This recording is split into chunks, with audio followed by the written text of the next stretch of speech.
துங்க கரிமுகத்து தூமணியே நீ எனக்கு சங்கத்தமிழ் மூன்றும் தான். ஐந்து கரத்தனை ஆனை முகத்தினை இந்தி இளம்பிறை போலும் ஏச்சினை நன்றி மகந்தனை ஞான கொழுந்தினை புந்தியில் வைத்தடி போற்றுகின்றேனே. அகர முதல எழுத்தெல்லாம் ஆதி பகவன் முதற்றே உலகு.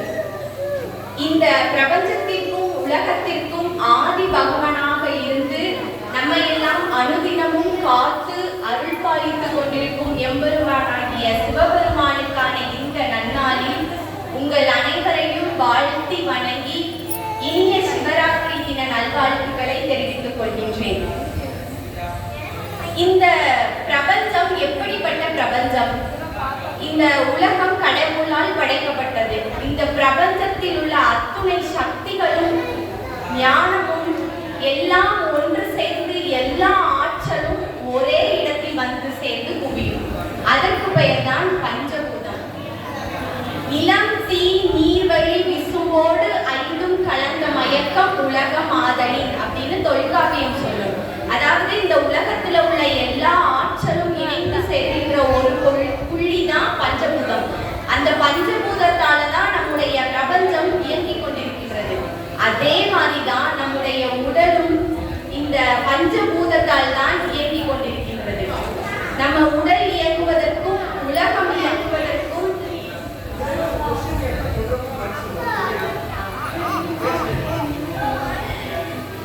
என்னுடைய உரையை நல்லா கேளுங்க. அதுல இருந்து எளிமையான வினாக்கள் கேட்க, தெரிஞ்சவங்க பதில் சொல்லுங்க. பரிசு உண்டு, பதில் சொல்றவங்களுக்கு பரிசு உண்டு. இந்த மாதிரி பஞ்சபூதங்களும் இணைந்து தன்னுள் அடக்கி இறைவன் ஒளி வடிவுல ஜோதீஸ்வரமாக காட்சி தருகிறார். அதுதான் இன்றைய நன்னாளுடைய சிறப்பு.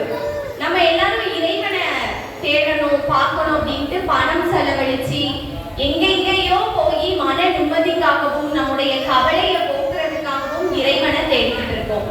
உண்மையிலேயே இறைவன் எங்கு இருக்கிறார்? இந்த நன்னாளுடைய சிறப்பு என்ன முதல்ல நம்ம தெரிஞ்சுக்கிடணும். ஒரு முறை திருமாலுக்கும் பிரம்மாவுக்கும் ஒரு போட்டி வருகிறது. என்ன போட்டி அப்படின்னா, நான் பெரியவனா இல்ல நீ பெரியவனான அகங்காரம் அப்படிங்கிற இதுல பிரம்மாவுக்கும் திருமாலுக்கும் போட்டி வருது. அப்படி போட்டி வந்தோடனே கைலாயத்தில் இருக்கிற அத்துணை முனிவர்களும் மகான்களும் யோகிகளும் எல்லாரும் சேர்ந்து சிவனிடம் போய் முறையிடுறாங்க. இந்த மாதிரி பிரம்மாவுக்கும் திருமாலுக்கும் போட்டி நடக்கு, என்ன பண்றதுன்னு தெரியல, கைலாயமே ஆடி போயிருக்கு அப்படின்னு போய் முறையிடுறாங்க.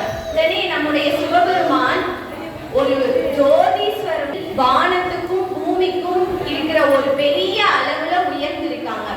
அவங்க சொல்றாங்க, என்னுடைய அடியையும் என்னுடைய முடியையும் யார் முதல்ல தொட்டுட்டு வர்றாங்களோ அவங்கதான் சிறந்தவர்கள் அப்படின்னு சிவபெருமான் சொல்றாரு. உடனே நம்முடைய திருமால் என்ன பண்றாங்க அப்படின்னா, வாமன ரூபத்துல பூமியை தொலைச்சு அடிய போய் நான் முதல்ல தொட போறேன் அப்படின்ட்டு கீழே போய் அடிய தொடுறதுக்கு போறாங்க. பிரம்மா அன்னப்பறவையா உருவம் எடுத்து நான் முடிய தொட போறேன் அப்படின்ட்டு மேல முடிய தொட போறாங்க. உங்களுக்கு தெரியும், திருமாலுடைய மனைவி மகாலட்சுமி செல்வம் அப்படிங்கிற ஒரு பெரிய அகந்தையில திருமால் அடிய தொட போறாங்க. பிரம்மாவுடைய மனைவி சரஸ்வதி, அவங்க கல்வியினுடைய தாய். அவங்க கல்வியினுடைய செருக்கு அந்த கருத்தை மையமா வச்சு பிரம்மா முடிய தொட போறாங்க. என்னால் முடியும் என்னால் முடியும் என்ற அகந்தையை அழிப்பதற்காக, அதை உணர்த்துவதற்கான ஒரு நன்னாள் தான் இன்றைய சிவராத்திரி. இருவரும் வருடங்கள் கழியுது, நாட்கள் ஓடுது, நிமிடங்கள் ஓடுது. முடியையும் அடியையும் பிரம்மாவும் திருமாலும் தேடி போய்கிட்டே இருக்காங்க. அப்படி போய்கிட்டே இருக்கும் போது பெருமாளுக்கு புரிஞ்சுது இது சிவனுடைய திருவிளையாடல் அப்படின்னு.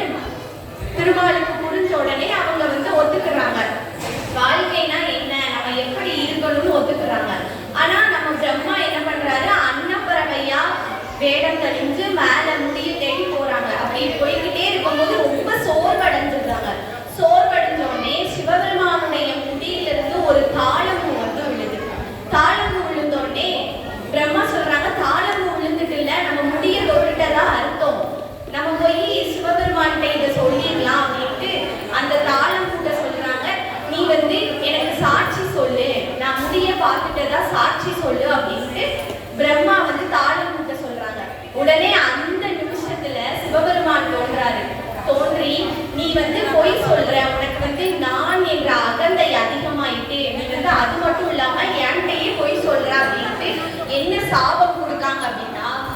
பிரம்மாவுக்கு பூலோகத்துல கோயிலே கிடையாது.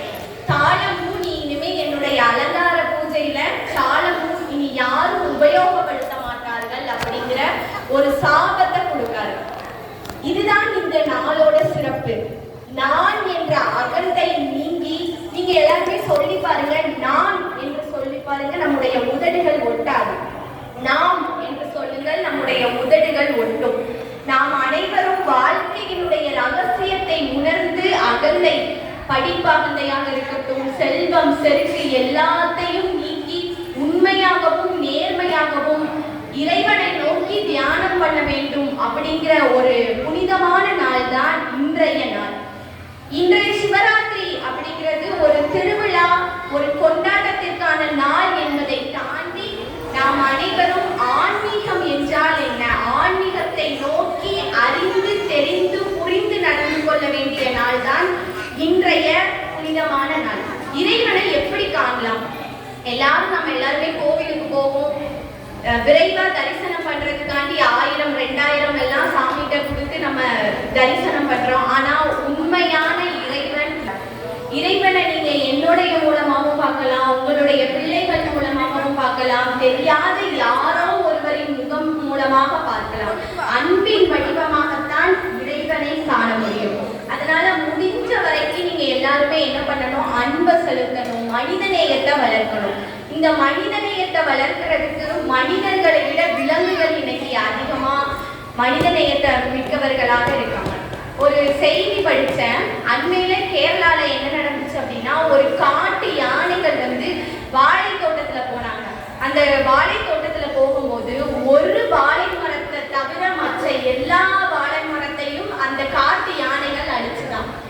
எல்லாருக்கும் ஒரே ஆச்சரியம், ஏன் அந்த ஒரு வாழை மரத்தை தவிர மற்ற எல்லா வாழை மரத்தையும் யானைகள் அழிச்சதுன்னு பார்த்தா, அந்த ஒரு வாழை மரத்துல காக்கா கூடு கெட்டு இருந்துச்சா.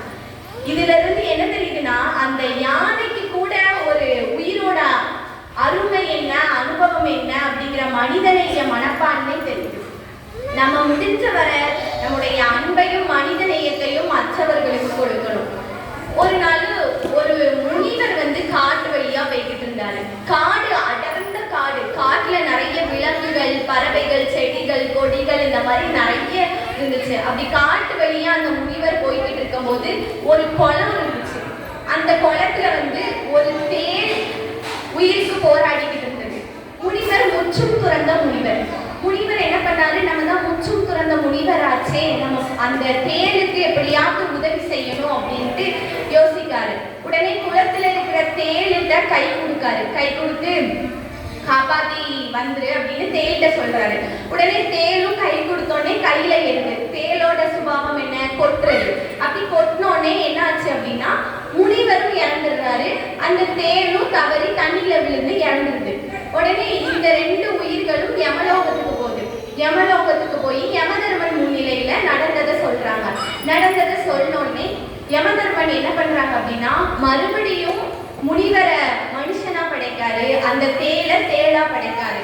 உடனே முனிவருக்கு கோபம் வந்துட்டு, ஏன் நான் நல்லது தானே பண்ணேன், நல்ல அந்த தேளுக்கு உதவி தானே செஞ்சேன், ஏன் எனக்கு இந்த நிலைமை அப்படின்னு முனிவருக்கு கோபம் வந்தது. நான் நல்லது பண்ணியிருக்கேன், எனக்கு முக்தி நிலை தானே தரணும், என்னை ஏன் மறுபடியும் மனிதனாகவே படைச்சிங்க அப்படின்ட்டு யமதர்மன்ட்ட கோபப்படுறாங்க.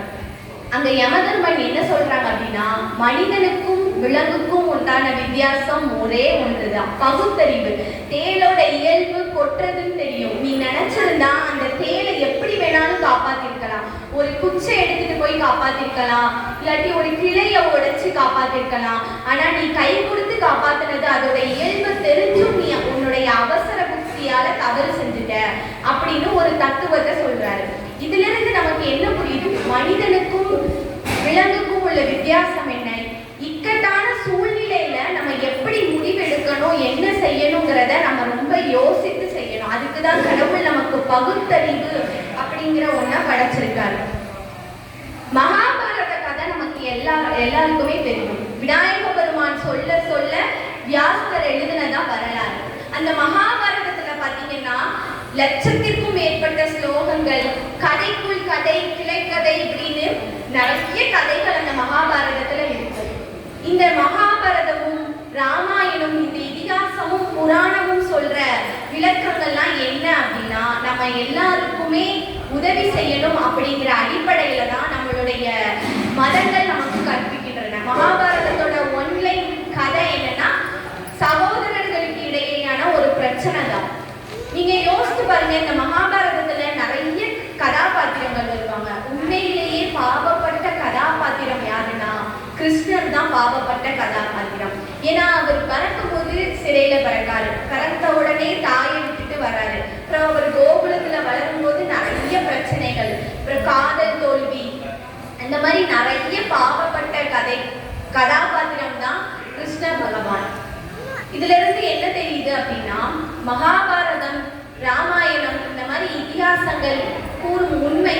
ராமாயணத்துல வந்து கடவுள் மனுஷனை படைச்சாங்க, மனுஷன் எப்படி வாழணும், எப்படி நல்ல பழக்க வழக்கங்களை கத்துக்கொள்ளணும் அப்படிங்கிற சொல்ற ஒரு இதிகாசம் தான் ராமாயணம். மகாபாரதம் கடவுளே வந்து மனிதனால படைக்கப்பட்டாலும் மனுஷன் கூட வாழ்ந்தாலும் அவனுடைய கர்ம வினைகளுக்கு நிச்சயம் பலன் உண்டு அப்படிங்கிற ஒரு ஆழமான கருத்தை சொல்றதுதான் மகாபாரதம்.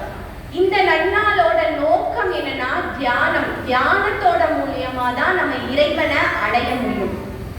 ஒருத்தர் காலையில இருந்து நைட்டு வரை எவ்வளவு நேரம் தூங்கினாலும், 8 மணி நேரம் தூங்கினாலும் அதற்கு கிடைக்கின்ற பலனிற்கு சமமாக ஒரு 20 நிமிடம் தியானம் நமக்கு பலனை தருவாங்க. அதனால தியானம் அப்படிங்கிறத நம்ம எல்லாரும் நம்முடைய வாழ்க்கையில கடைபிடிச்சிட்டு வரணும். இன்றைய நன்னாள்ல வந்து நிறைய கதைகள் இருக்கு. இந்த சிவராத்திரி அப்படிங்கிற வரலாறு தோண்டி பார்த்தா கதைக்குள் கதை, கிளைக்கதை அப்படின்னு நிறைய விதமான கதைகள்லாம் இருக்கு. அதுல ஒரு கதை என்னன்னா, சித்திரபானு அப்படிங்கிற ஒரு முனிவர் இருக்காரு.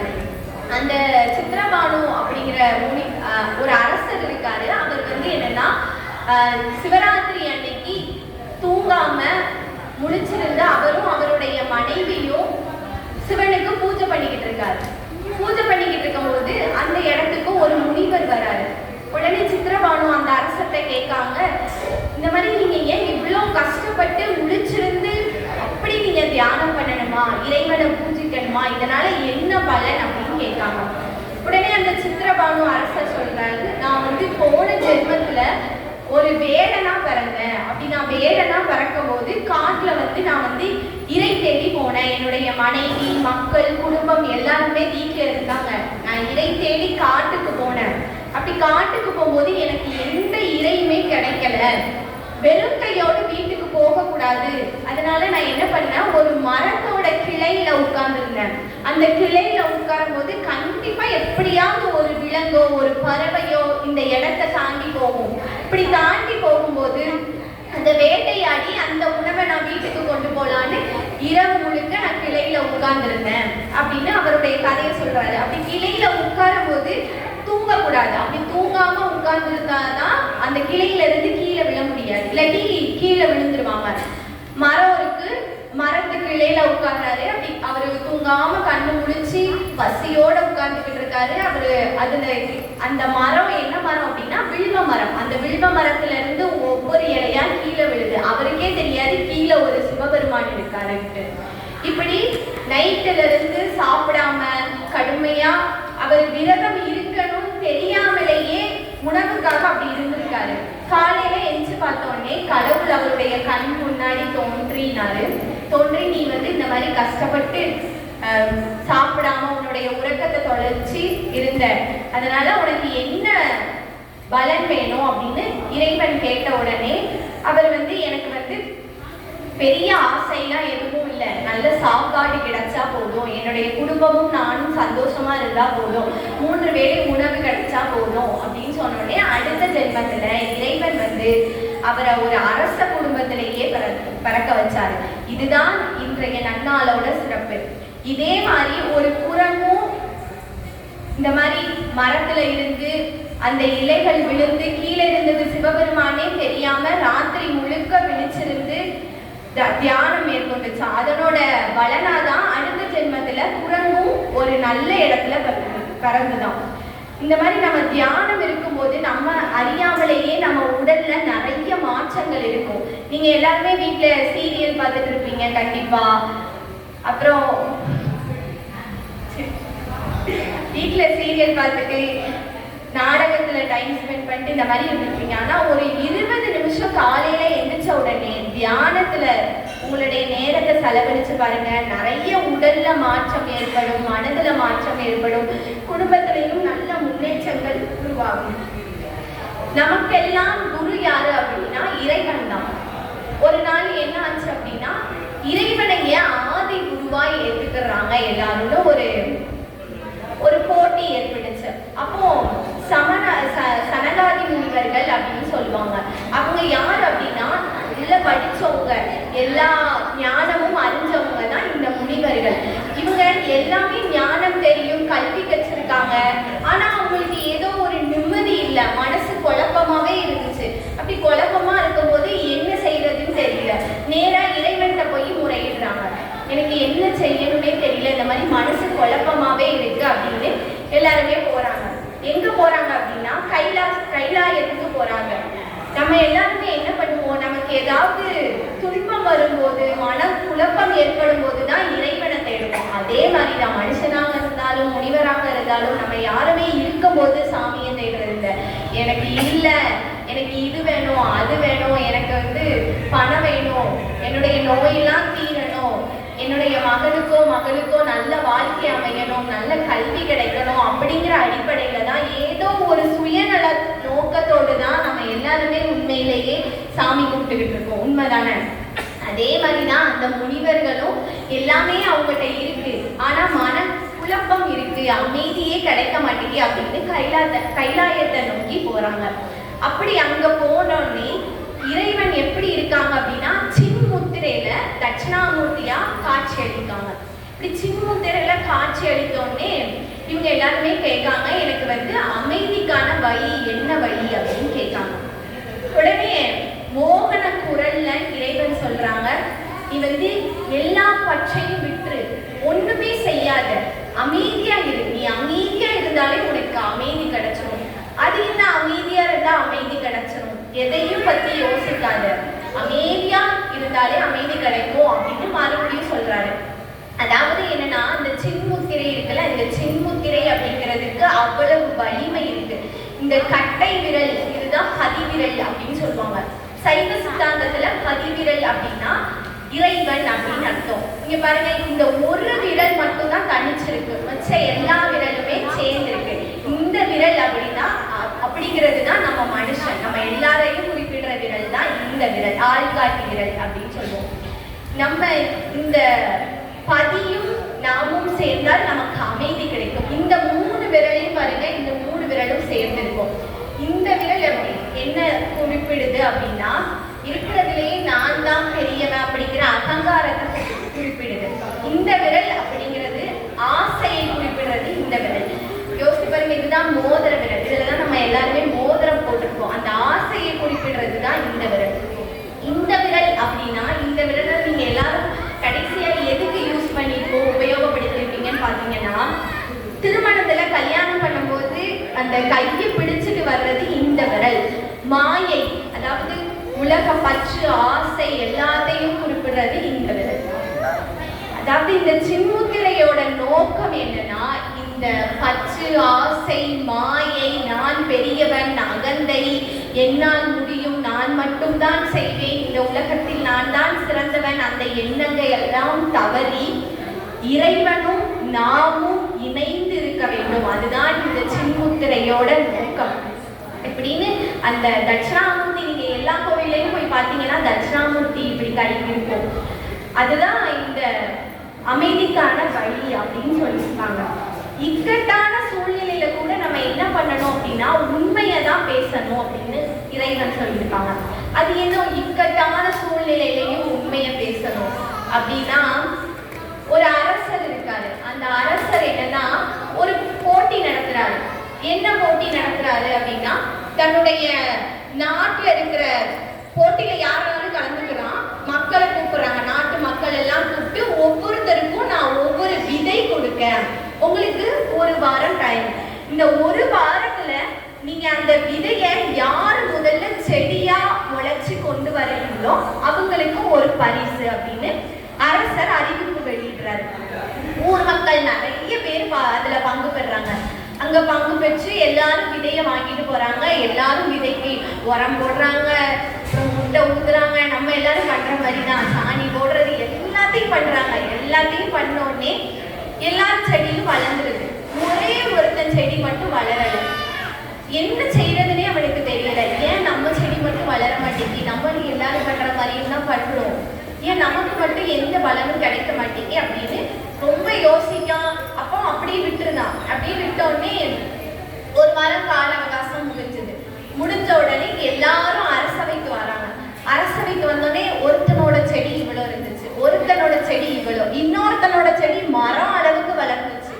அரசருக்கு ஒரே ஆச்சரியம், என்னடா எல்லாரோட செடியும் ஒவ்வொரு விதமா வளர்ந்துருக்கு, ஒருத்தனோட செடி மட்டும் வளரல அப்படின்ட்டு அரசன் யோசிக்காரு. இப்படி யோசிச்ச உடனே பரிசு யாருக்கு கொடுக்காங்க அப்படின்னா, ஒருத்தன் செடியே வளர்க்காம இருந்தாங்க அவனுக்கு தான் பரிசு. ஏன் அவனுக்கு பரிசு அப்படின்னா, அரசர் கொடுத்தது முளைக்காத கதையே கிடையாது.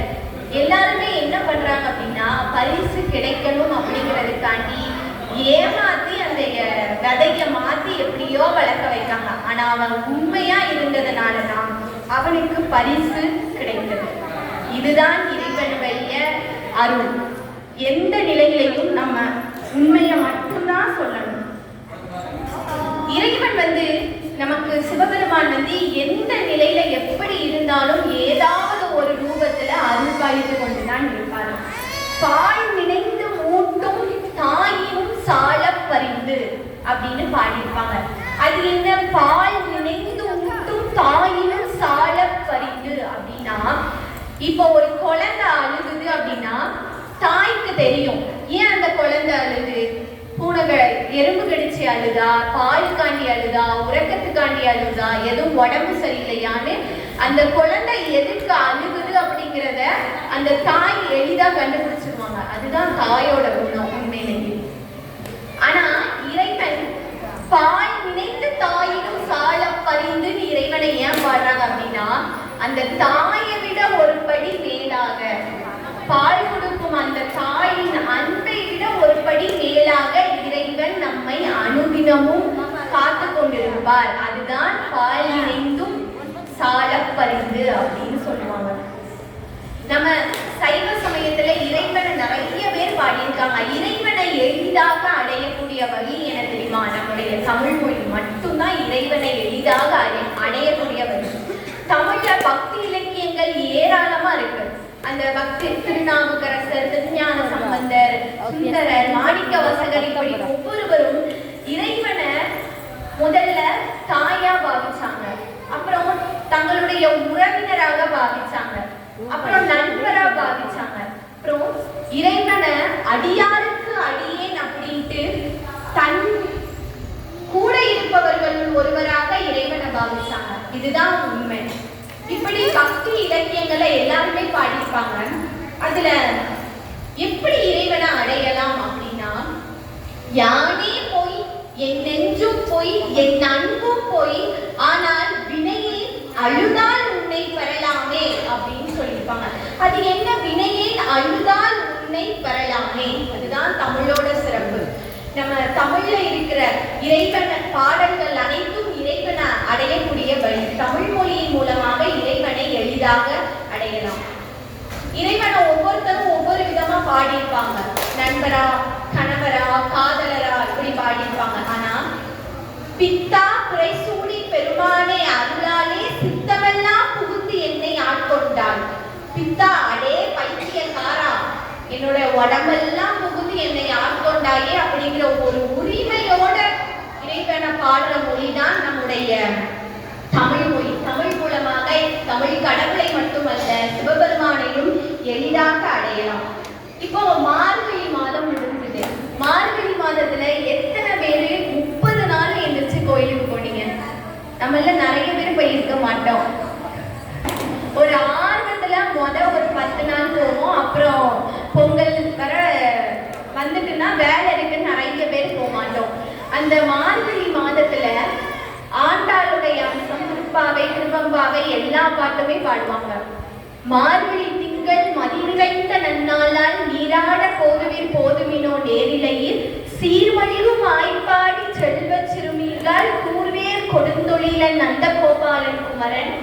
ஏறார்ந்த கண்ணி யசோதை இளஞ்செங்கம் காரமே செங்கண் கதிர்மதியம் போல் முகத்தான் நாராயணனே நமக்கே பறை தருவான் பாரோர் புகழ படிந்தேலோ ரம்பாவாய். முதல் பாடல் மார்கழி திங்கள்ல மகளிர் அனைவரும் பெண்கள் எல்லாருமே வாங்க நம்ம போய் இறைவனை பாடுவோம் துதிப்போம். இப்படி எந்திக்கிறதுனால என்ன பயன், இறைவனை துதிக்கிறதுனால என்ன பயன் அப்படின்னு நீங்க யோசித்து பார்த்தா உண்மையிலேயே நம்மளுடைய மதங்களுக்கு பின்னாடியும் நம்ம கும்பிடுற கடவுளுக்கு பின்னாடியும் ஆன்மீகத்துக்கு பின்னாடியும் ஒரு அறிவியல் நிறைஞ்சிருக்கு. அதுதான் உண்மை. நீங்க இந்த திருப்பாவையில 4வது பாட்டு ஒண்ணு உண்டு.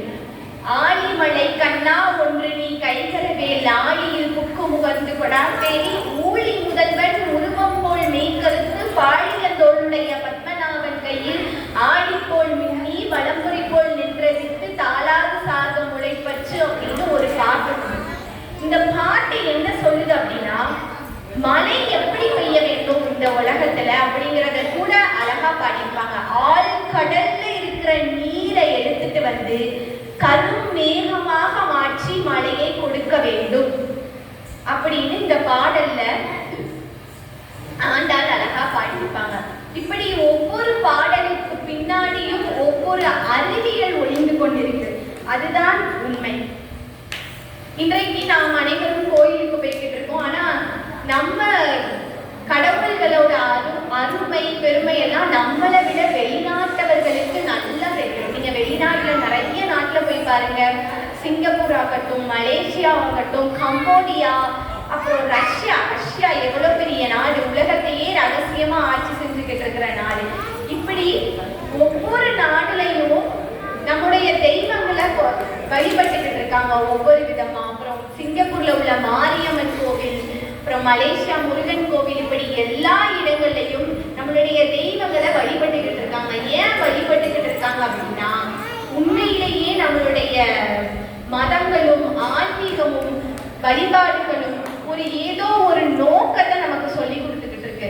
அது என்ன நோக்கம் அப்படின்னா நம்ம எப்படி வாழ்க்கையை வாழ வேண்டும், நம்மளுடைய பிறவியினுடைய பலன் என்ன, நம்முடைய வாழ்க்கையை எப்படி வாழ வேண்டும், நம்முடைய நோக்கம் என்ன, என்னென்ன வழிமுறைகளை எல்லாம் பின்பற்ற வேண்டும் அப்படிங்கிறத ஒவ்வொரு இதிகாசங்களும் புராணங்களும் எல்லா நூல்களும் அழகா நமக்கு சொல்லிக்கிட்டு இருக்காங்க.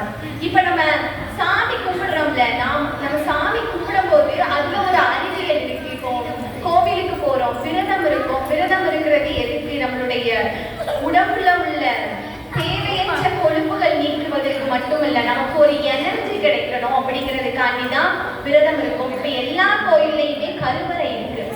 கருவறைக்குள்ள இருக்கும்போது நீங்க பார்த்துருக்கீங்கன்னா பெரிய பெரிய கோயில்ல போகும்போது நம்மளுடைய ஐம்புலன்களும் அங்க வேலை செய்யும். இனிமே நீங்க கவனிச்சு பாருங்க. பார்த்தல், கேட்டல், நுகர்தல், சுவாசித்தல் அப்படின்னு ஐம்புலன்களையும் வேலை செய்யும். கடவுளை நம்ம பார்ப்போம், மணி அடிக்கிற சத்தத்தை கேட்கும், அந்த தீபம் அதை நம்ம எடுத்து உணர்றோம். அப்புறம் நறுமணங்கள் அதை நுகர்றோம். இப்படி நம்முடைய புலன்களும் வேலை செய்யறது தான் உண்மையான அறிவியல். இதை நம்ம தெரியாமலே நம்ம எல்லாருமே பண்ணிக்கிட்டு இருக்கோம்.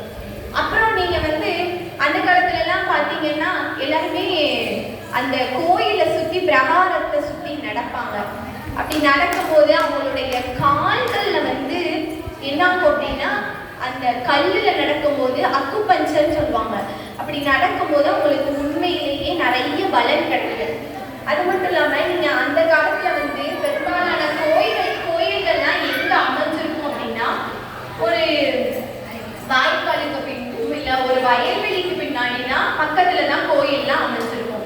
எதுக்கு அப்படி கோயில்லாம் அந்த மாதிரி இடத்துல கட்டியிருக்காங்க அப்படின்னா அதுக்கும் நம்மளுடைய தமிழரோட அறிவியல் இருக்கு.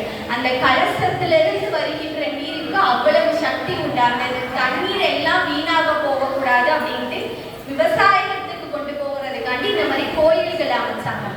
இப்ப நம்ம வாழை இலையில சாப்பிடுறோம். அந்த வாழை இலையில சாப்பிடும் போது அதுக்கு பின்னாடி ஒரு அறிவியல் இருக்கு.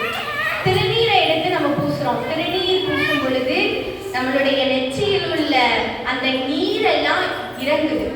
இன்னைக்கு அறிவியல்ல வளர்ச்சி அடைஞ்சிருக்கோம். நிறைய அறிவியல் கண்டுபிடிப்புகள் வந்திருக்கு, நிறைய வளர்ச்சி அடைஞ்சிருக்கோம். ஆனா இது எல்லாத்துக்கும் பின்னாடியும் நம்மளுடைய மதங்கள் சொல்கின்ற ஒரு கருத்து தான் இருக்கு.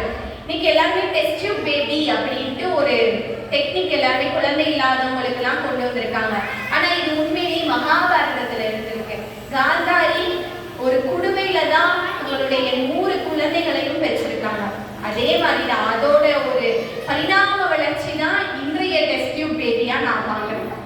அது மட்டும் இல்லாம மூளையில ஒரு ஆபரேஷன் நடக்கு. அன்னைக்கு கூட முனிவர் வந்து தேரைய பழந்து அந்த தேரையோட தலையில இருக்கிற இதை எடுத்ததா வரலாறு. நம்ம இன்னைக்கு வீடியோ கால் பேசுறோம். அம்மையப்பருடைய திருமணத்தை அகத்திய மாமுனிவர் வந்து அங்க மலையில பாபநாசம் அங்க அகத்திய மலையில இருந்து தான் பார்த்தாங்களா, அந்த அளவுக்கு காட்சி தந்தாங்களா. அதோட பரிணாம வளர்ச்சி தான் இன்றைக்கு நம்ம தொலைபேசியில வீடியோ காலா பார்த்துக்கிட்டு இருக்கோம். இப்படி ஒவ்வொரு அறிவியலுக்கு பின்னாடியும் ஒவ்வொரு மதங்களுக்கு பின்னாடியும் ஏதோ நமக்கு தெரியாம ஒரு கருத்து நிறைஞ்சிருக்கு. உலகம் உருண்டையானது அப்படின்ட்டு மேலை நாட்டவர்கள்லாம் இப்பதான் கண்டுபிடிச்சாங்க. ஆனா உண்மையிலேயே பல வருஷம்